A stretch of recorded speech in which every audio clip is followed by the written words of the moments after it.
futuro como afección.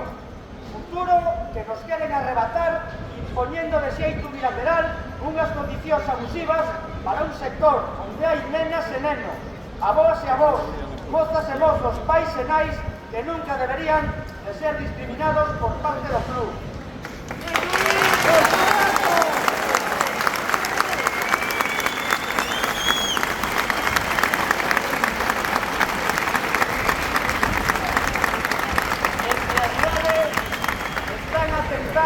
Contra a nosa identidade, a de todo o deportivismo, esa identidade que nos enche de orgullo por ter apoiado ao Depor con máis forza nos seus momentos máis duros e que recibiu moitos eloxios por non abandonar o seu club nesta etapa. Agora, e coincidindo cos 120 anos de historia do club, desde a directiva deciden tratarnos como delincuentes en potencia. Un ataque dirixido a máis de 4.000 persoas cunha historia de paixón branquiazul. As novas normas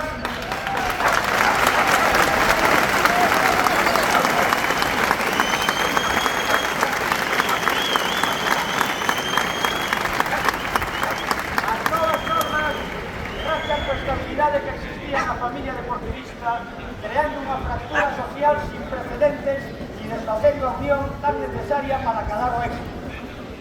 As condicións ás que nos queren someter supoñen unha criminalización e unha discriminación para a maratón inferior. Falamos de controis, registros, censura e de perder dereitos fundamentais como a presunción de inocencia. Falamos de non poder ceder o teu abono a un familiar ou amigo ou amiga se non podes ir. Estas condicións non se aplican a ninguna outra bancada de Riazor. ¡Eso es!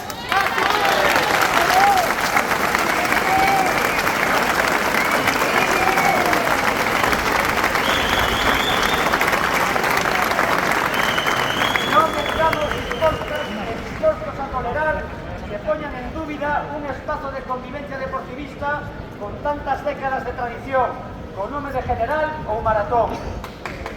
E, por suposto, non podemos esquecer a desorbitada suba dos prezos dos abonos. En resumo, todo constitúe unha falta de respecto sen ningún tipo de justificación e precedente na historia do deportivismo.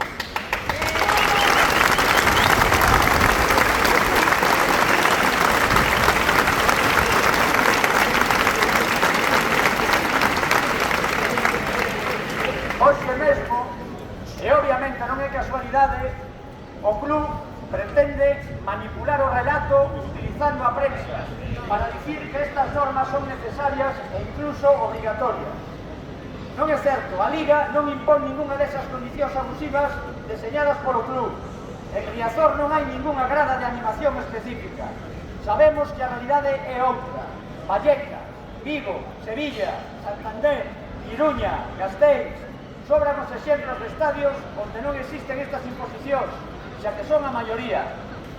Dende o primeiro momento, puxemos o asunto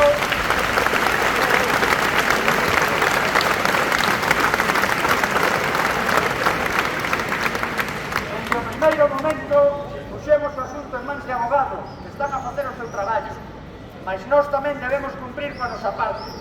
Unidas e unidos somos máis fortes, e así o amosan as cifras feitas públicas sobre as renovacións. Outros anos tiñamos actualizacións constantes con cifras increíbles. Hoxe soubemos que máis do 75% de maratón inferior aínda non renovou, cifras claramente moi baixas. Agardemos que o club, dunha vez, escoite ao deportivismo e amose vontade de rectificación e diálogo para evitar que esta situación provocada única e exclusivamente por eles se prolongue máis no tempo.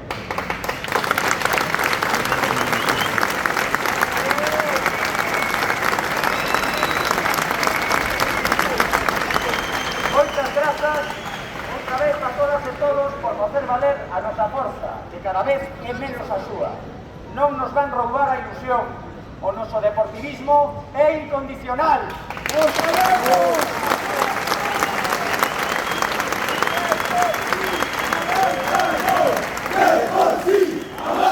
no!